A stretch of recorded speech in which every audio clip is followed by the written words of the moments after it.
Seja muito bem-vinda. Você está no canal onde a gente abre a Bíblia com honestidade, sem julgamento e sem respostas prontas que não chegam de verdade no coração. Eu sou a Lorena e aqui do meu lado está a Yuna, que vai nos guiar pelas Escrituras com a profundidade e o cuidado que esse tema merece.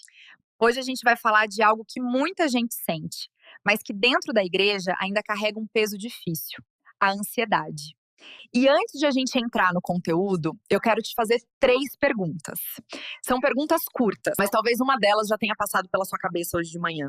Você já ficou acordada de madrugada com o coração acelerado sem saber bem por quê? E depois se sentiu culpada por falta de fé?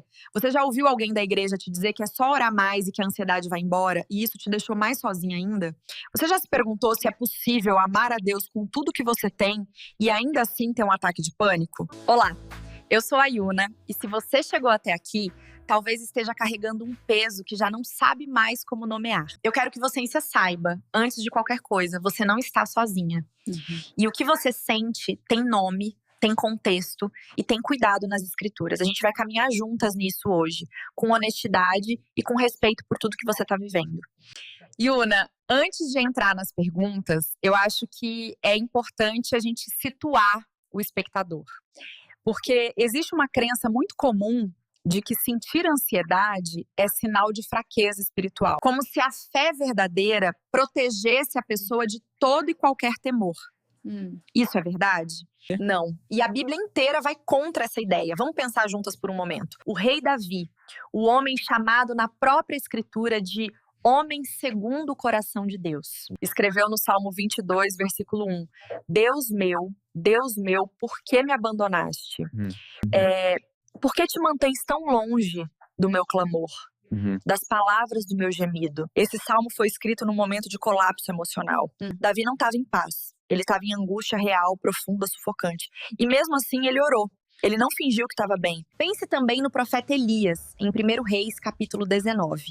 Depois de uma das maiores vitórias espirituais da sua vida, foi debaixo de um zimbro e pediu para morrer. Ele disse: basta, Senhor, tira minha vida.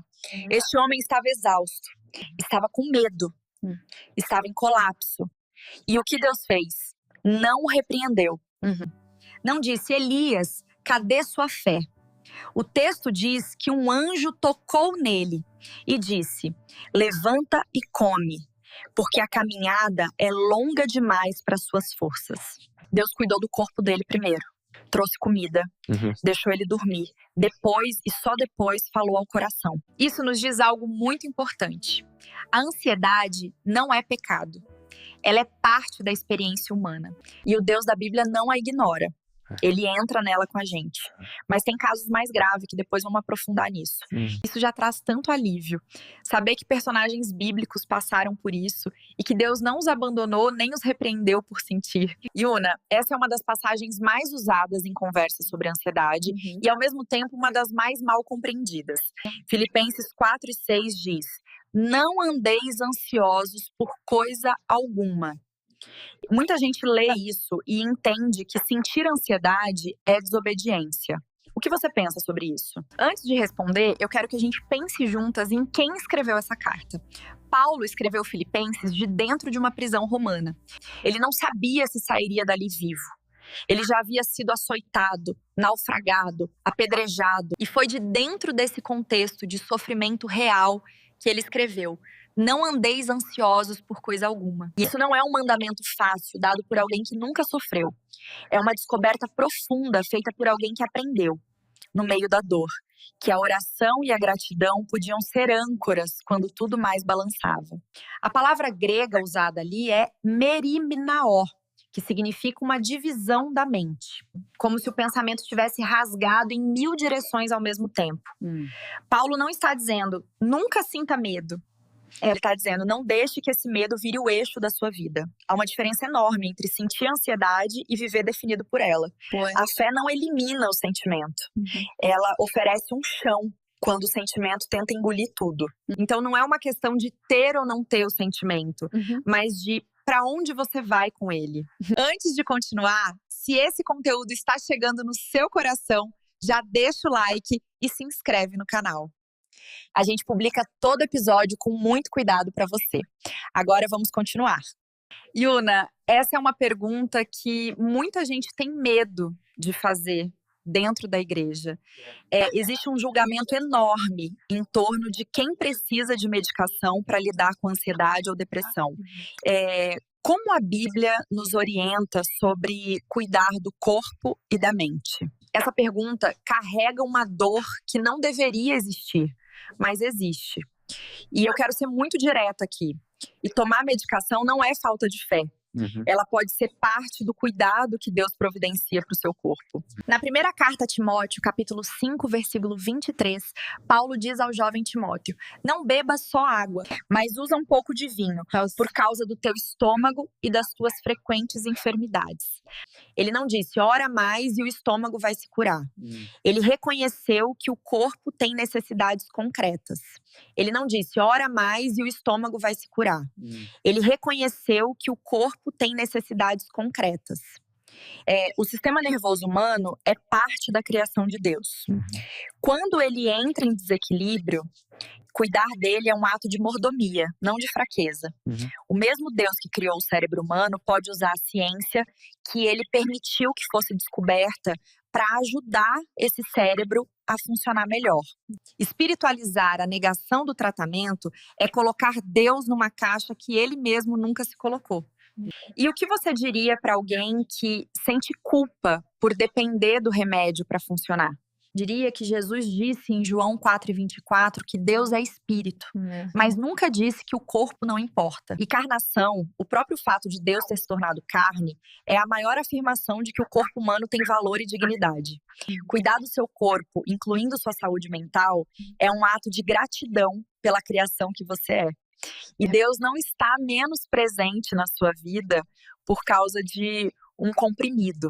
Yuna, acho que muita gente que passa por episódios intensos de ansiedade sente isso. E um vazio espiritual junto com um sofrimento emocional. Como se Deus tivesse sumido exatamente na hora em que mais precisavam. Por que isso acontece? Vou começar por uma imagem que acho que muita gente vai reconhecer. Você já tentou ouvir alguém num ambiente muito barulhento? A voz da outra pessoa não some, ela está lá. Mas o barulho ao redor faz com que você não consiga distinguir. A ansiedade faz isso com a percepção espiritual. Ela satura o sistema nervoso de tal forma que a capacidade de sentir paz, de se conectar, de escutar, fica temporariamente comprometida. Isso não significa que Deus se afastou. O Salmo 139, versículos 7 a 10 diz: e para onde me irei longe do teu espírito? Para onde fugirei da tua face? Se subir aos céus, lá estás. Se fizer minha cama no Seol, lá te achas também.